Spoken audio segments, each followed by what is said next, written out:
Mallard.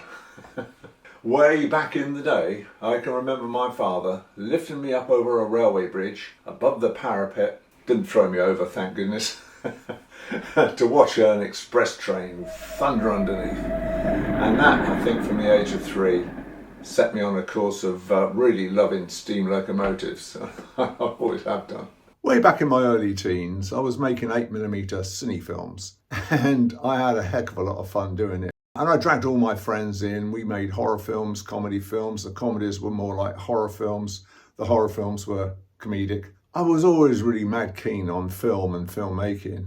So how did I make the last days of steam? Well, I grabbed a 8mm cine camera. It was a quartz model, I seem to remember, a Russian quartz with a zoom lens. And I took a small 5-cord portable tape recorder with me too. And I started on the southern region first because they still had steam express trains. So I took a train up to Waterloo and then down towards Basingstoke and Eastleigh.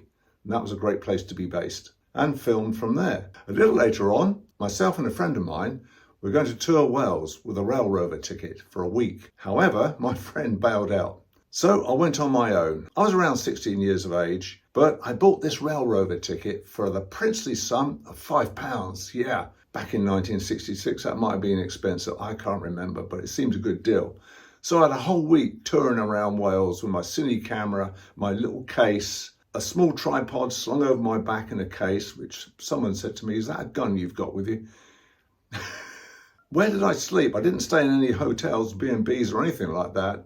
I just slept on the trains, in a station, even in a lorry driver's cab on my own, I hasten to add. I don't know why. And yeah, the rest of it is just blurred in the mist of time. How and what I did. What did I eat? Well, I certainly didn't wash much because when I got home, the first thing my mum said to me, "Nigel, your neck is as black as the 8 of spades." So yeah, clearly I hadn't washed properly. I don't remember.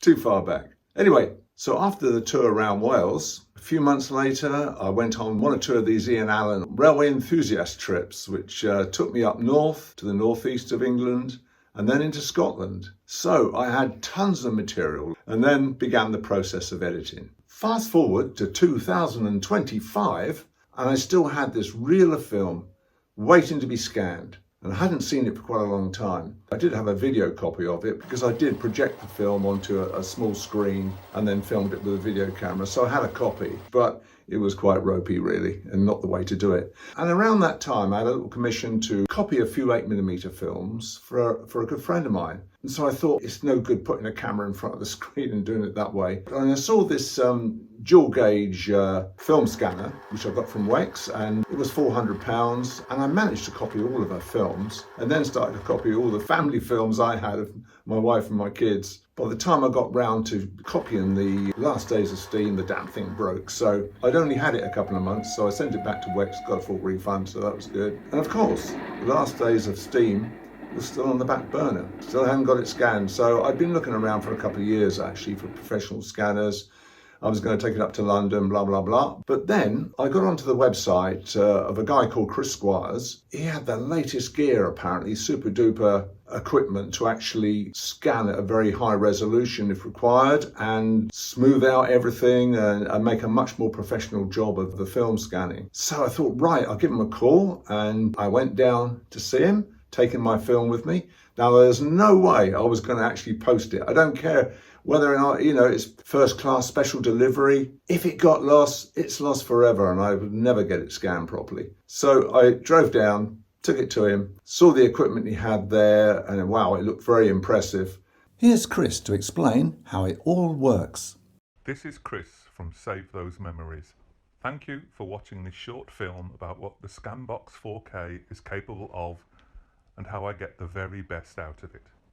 Let's look at the Calibri software and how that gives me total control over the 2K images I produce.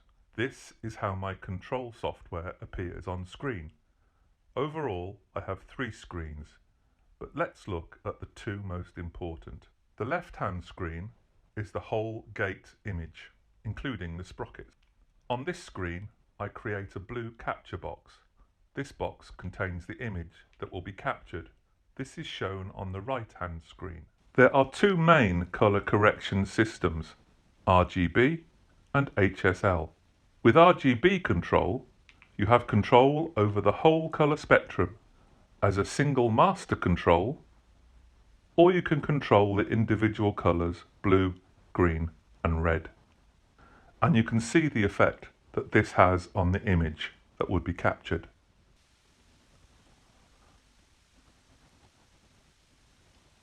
With HSL control, hue, saturation and luminance, again you have control over the whole image, or the master image, and control over individual components of the image, the blacks, the gammas, which are shadows and highlights, and the whites. If we look at black control, the changes I make will only affect the black areas of the image, such as this doorway here. Note that when I change the colour, the doorway changes, but not the white shirt. The most important part of getting the colour right is analog light control. And light is mainly controlled by the camera. I can control the width of the iris and the amount of time the iris remains open for each frame. Digitally, light is controlled by camera gain. And as before, I have control over the gain for the whole image or individual colour groups, red, green and red together, green and blue together, or blue. Auto white balance puts me in the correct ballpark for each image before I make all of the individual adjustments you have just seen. I can control not only how the camera reacts to the light, but I also have control over how the light is presented. Here, where I can control the output of the light sphere. You can see how the light output is represented by the waveform above. Getting these waveforms to be roughly the same height shows the light is correct for that image. And I can do this not only for all colours at once, but individually, red, green and blue. Finally, on this very brief run through of the process, I can choose the codec to use for the file output. I can choose from DPX, which runs at 1.1 terabyte of data per hour of film, or H.264 as a .mov at around 67 gigabytes per hour. The choice of either of these codecs for the master files means I can create files anywhere from 8 gigabytes per hour to over 1 terabyte per hour, and all points in between. Impressive, eh? And a week later or so, I had it back. The only extra upgrade I went with was an AI process, which actually uses optical flow. It smooths out the shaky footage and it made a fantastic job of it. However, I didn't want all the other facilities that he offered, like editing, removing splices, and the couple of frames that are overexposed when a cine camera first boots up. You get a slight overexposure as it builds to full running speed. It's a split second, and knowing I was going to put it into Final Cut Pro when I got the film back, I wanted full control of it. And then I was able to make further enhancements with color correction, making some black and white as well. And after messing about for a week with it in Final Cut Pro, I uploaded it. And thank you to everybody who's watched it, liked it, and left some really nice comments. And thank you very much for that. It's very much appreciated. Okay, so let's compare my original footage, albeit captured with a video camera from a projector, with the enhanced scan version.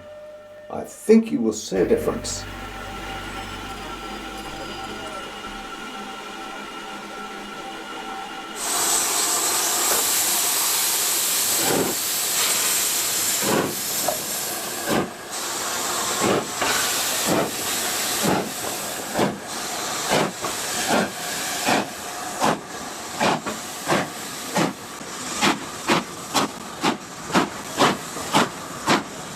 A split screen scanned example, courtesy of Chris, that clearly shows the benefits that AI provides.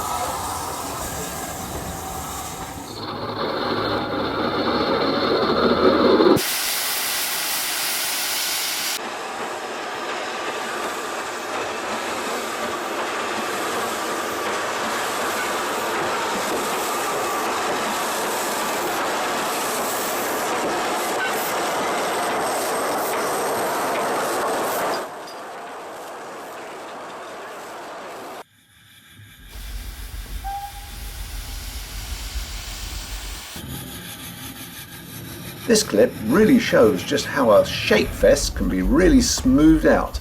Unbelievable. Fantastic.